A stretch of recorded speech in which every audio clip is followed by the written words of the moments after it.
모두의 궁금증 훅 인터뷰. 문재인 대통령의 1호 공약이자 검찰개혁의 핵심이 될 공수처가 첫 발을 뗐습니다. 아직 인사청문회가 남아있긴 합니다만은 다음 달이면 공수처가 출범할 것으로 보이는데요.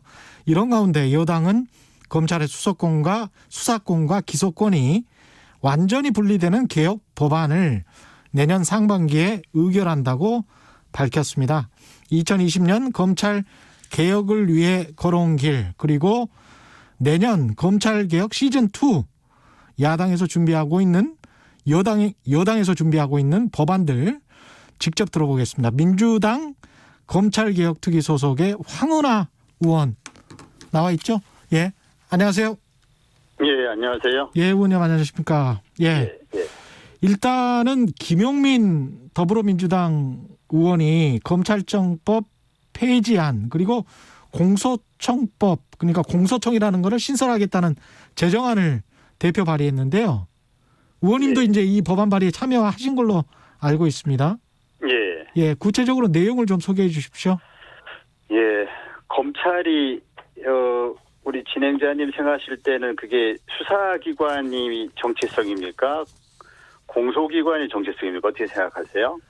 저는 뭐 수사도 하고 기소도 하고 있으니까요. 수사도 하고 기소도 하는 기관으로 지금 알고 있습니다. 네. 영어로 하면 이제 프로시큐터라고 하는데요. 예, 프로시큐터라고 하죠. 공소한다는 의미고요. 예. 그 세계 어느 문명 국가도 우리나라처럼 검사가 이제 직접 수사를 전면적으로 하는 나라는 없습니다. 예. 이건 좀 잘못되어 온 제도이죠. 예. 그래서 검찰의 정체성은 본래는 기소기관인데 우리나라는 법을 만들 때 한시적으로 이제 검찰에게 직접 수사 기능을 부여했거든요. 그렇게 해서 지금 70년이 흘러왔습니다. 원래 왜 한시적으로 그런 기능을 부과했습니까? 그 당시에 이제 경찰에게 수사 업무를 맡기는 것이 경찰이 미덥지 못하다는 거였죠. 일제 강점기 직후군요, 그러니까. 그렇죠. 그러다 보니까요.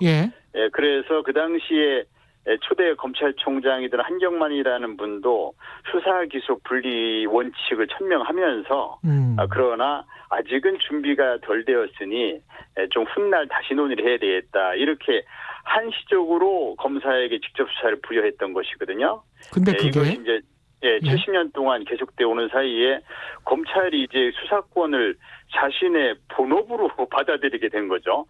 자신의 정체성을 수사기관으로 착각하게 된 것입니다. 그래서 문재인 대통령도 수사기소 분리를 대선 공약으로 제시했었고요.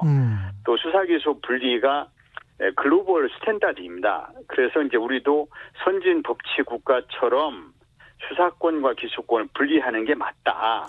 그래서 검찰로부터 수사 기능을 덜어내고 본연의 역할인 공소 업무에 전종하도록 하자. 그렇게 하기 위해서는 검찰청법을 폐지하고 공소청법을 신설하자. 이것이 그 주된 내용이다. 이렇게 볼 수 있겠습니다. 그러면 지금 검찰청에 있는 사람들은 공소청으로 옮기게 되는 거네요. 이제 본인이 나는 수사가 더 하고 싶어. 그러면은 수사청으로 옮기면 되죠. 그럼 이제 검찰청에 사표를 내고 수사청으로 채용이 되면 되는데 단 수사청에 검사는 없습니다. 수사청에 검사는 없어요? 그렇죠. 검사는 공소관이기 때문에 공소를 제기하고 유지하는 사람이기 때문에 수사청에는 검사가 있을 이유가 없죠. 따라서 검사가 수사청에 오면 그냥 수사관입니다. 검사 경력이 있는 수사관이죠. 검사 경력이 있는 수사관. 법률가인 수사관이 되는 것이죠. 지금 그런 입법안을 준비하고 계신다는 거죠? 그렇죠. 그래서 이 공소청을 설치하는 것과 병행해서 동시에 해야 할 것이 바로 수사청을 신설하는 것이죠. 그러겠습니다. 왜냐하면 현재 수사권 조정 법안이 이제 금년 1월 달에 통과돼서 대통령령 등이 마무리되고 해서 이제 내년 1월 1일 얼마 며칠 안 남았는데요. 이제 시행을 앞두고 있는데요. 그에 따르면 검사에게 이른바 6대 범죄, 부경공선 방대, 부패 경제 공직자 선거범죄 방위사업 대형 참사란 6대 범죄의 직접 수사가 남겨져 있거든요. 요 직접 수사를 그대로 드러내는 거죠. 그대로 드러내서 예. 이거를 신설되는 수사청으로 옮기는 겁니다.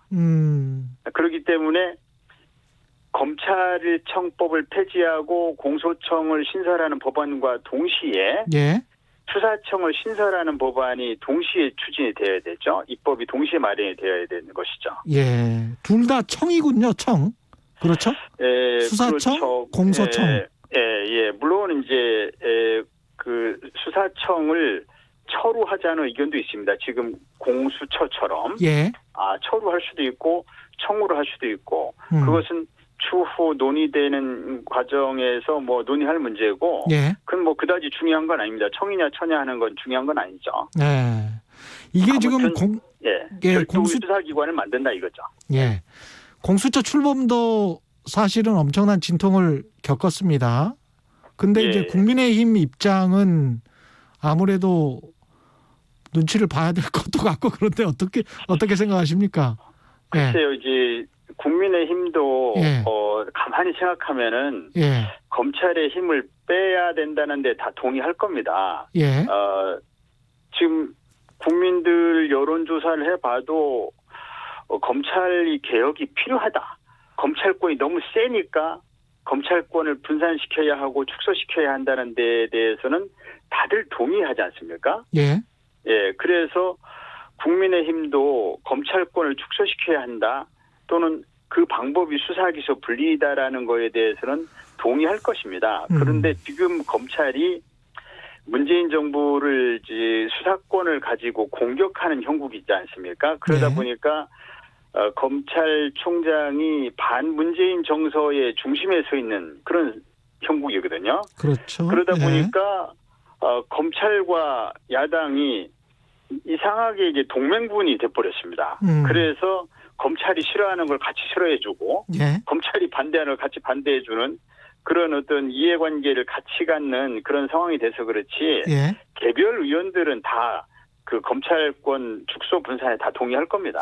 아니 근데 의원님 말씀과는 달리 국민의힘 권성동 의원 그다음에 국민의당 권은희 원내대표는 검찰의 수사 종결권을 부활시키고 대통령의 검찰총장 인사권을 일부 제한하는 법안을 공동 발의했단 말이죠. 이거는 검찰의 힘을 더 강화시키는 쪽 아닙니까?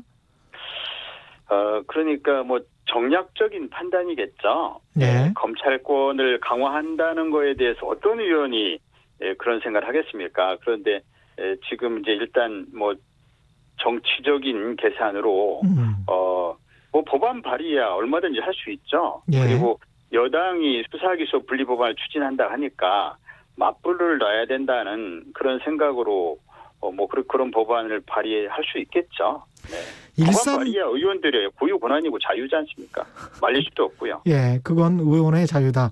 1315님 그렇다고 그 권한을 그러니까 수사 권한이죠. 수사 권한을 왜 경찰이 가져가야 하나요? 점점 공룡이 되어가는데. 경찰이 가져가는 게 아니고 여기서 굉장히 중요한 그 말씀을 드리겠는데 신설되는 수사청은 경찰이 아닙니다. 아, 경찰이 아니에요? 경찰이 아니에요. 예. 그래서 그러기 때문에 경찰이 아니면 누가? 경찰도 아니고 검찰도 아닌 수사관이 정체성입니다. 수사관. 그냥 에이전트. 그냥 수사관입니다. 그냥 수사관이 정체성입니다. 경찰도 아니고 검찰도 아닙니다. 그래서 오해하는 분들이 검찰의 직접 수사를 빼서 경찰로 이관하는 걸 오해하는 분들이 계세요. 근데 경찰청에 있었던 분들이 그 수사청에 대부분 가지 않을까요? 검찰에 있던 분이 대부분 가겠죠. 검찰 수사관으로 있었던 분들이? 그렇죠. 검찰 수사관에 있던 분이 대부분 갈 겁니다. 오히려 그게 좀 걱정스러운데요. 검찰 수사관들이 대부분 검찰 수사관으로 채워질 때 그 조직에 좀 너무 친검찰적인 조직이 되지 않을까라는 우려를 할 수 있겠죠. 저는 국민들이 이게 제일 궁금할 것 같아요. 이렇게 수사와 기소권이 분리가 되면 국민들에게는 진짜 뭐가 이득인 건지 이득이 있습니까? 그러니까 지금과 같이 지금 검찰로 인해서 나라가 얼마나 시끄럽고 국론이 분열되고 뭐 전관 예우 등 해서 사법 정의를 신뢰할 수 없다. 사법 시스템에 대한 불신이 OECD 37개국 중에 꼴찌고 이런 모든 문제들이 국민들과 관련 없는 문제입니까? 이게 다 국민들의 문제죠. 예. 네. 그래서 그런 사법 정의를 회복하는 일이고 검찰과 권력기관들을 바로 세우는 일인데 이걸 국민들과 무슨 관계 있냐고 하면은 민주주의가 국민들과 무슨 관계 있습니까? 이렇게 묻는 거와 똑같은 질문이죠. 예. 오늘 문재인 대통령이 공수처장으로 김진욱 헌법재판소 선임연구관을 지명을 했습니다. 일단 어떻게 평가하시는가요? 두 분이 추천되는데 한 분이 지금 김진욱 지명자고, 또 한 분은 이제 검사 출신인데, 검사 출신이 초대 공수처를 맡는 것은 아무래도 좀 맞지 않다. 왜냐하면 이제 공수처의 여러 역할 중에 하나가 이제 검사들의 부패 비리에 대한 수사도 한 분야를 차지하는데, 검사 출신은 아무래도 그 분야에 있어서 공정하게 수사한다는 좀 공정 수사를 담보하기 어렵지 않냐라는 그런 한계 때문에 불가피하게 이제 검사 출신을 배제하다 보니까 이제 지금 김진욱 헌법재판소 선임연구관 이분이 지명된 것이죠. 예. 이분은 판사 경험도 있고 헌재 연구관 경력도 있고 또 김현장에 오랜 동안 12년간인가 있었는데 김현장에 오래 있었다는 것 때문에 이에 대한 그 거부감을 표하는 분도 많더라고요. 하지만 이제 이분이 또 학구적이고 비교적 그 정파적 색깔이 약하고 균형 감각을 갖춘 인물이다. 인권법에 관심이 많은 그런 학구적인 분이다. 정치적 중립성도 어느 정도는 담보된다. 이게 이제 대한변협 추천한 분이 대한변협 회장이거든요. 예. 네, 대한변협 회장 추천한 이찬희 회장의 평이거든요. 그래서 대한변협이 정파성 있는 분을 추천하지는 않으시라고 보고요. 예. 그래서 초대 공수처장으로서는 그 무난한 인물 아닌가. 왜냐하면 정치적인 논란에 초대 공수처장 휩싸이면은 공수처 안착에 좀 여러 가지 좀 장애인이 되니까요. 그래서 비교적 수사 경험이 좀 부족하다는 지적도 있지만 공수처장이 수사 경험이 꼭 풍부할 필요는 없거든요. 네, 그래서 무난한 인물로 저는 보고 있습니다. 네, 국민의힘은 반대로 정권을 위해 맞춤 제작된 공수처장을 선택했다. 이렇게 비판을 하고 있습니다. 국민의힘이야 공수처 출범 자체를 정략적인 목적으로 계속 막았지 않습니까? 누가 공수처장을 지명돼도 어떤 비판이든지 했겠죠. 그 의원님은 윤석열 총장에 대한 탄핵소추 검토 이야기도 꺼내셨는데 여전히 탄핵은 필요하다 이렇게 보시나요? 저는 굳이 얘기하자면 조건부 탄핵론입니다. 즉 탄핵을 즉각 추진하자는 것이 아니고 윤 총장이 검찰총장이라는 직책을 활용해서 앞으로도 정치적인 행보 그러니까 편파적인 수사를 하면서 사실상 그 대권 행보를 즉 현 정권을 공격함으로써 반 문재인 정서의 구심점에 서려고 하는 그런 정치 행보를 계속 보인다면 이에 대해서 통제 방안이 현재 남은 것은 입법 권력에 의한 통제밖에 없거든요. 입법 권력에 의한 통제가 이제 탄핵 소추죠.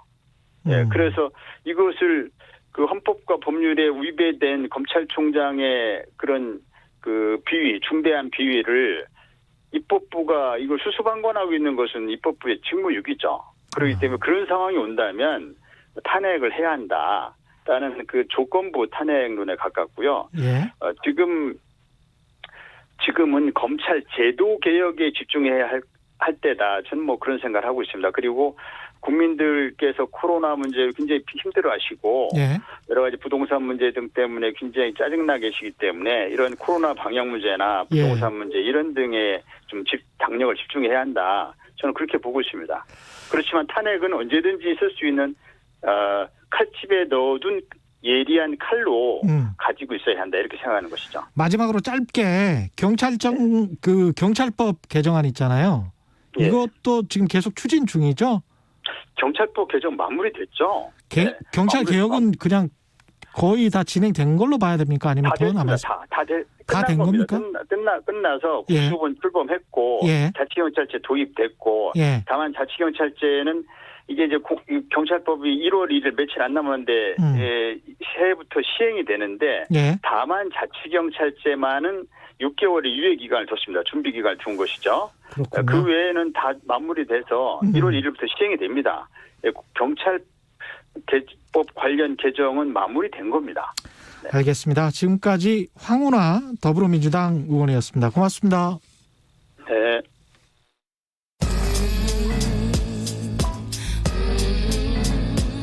나비처럼 날아 벌처럼 쏜다. 주진우 라이브.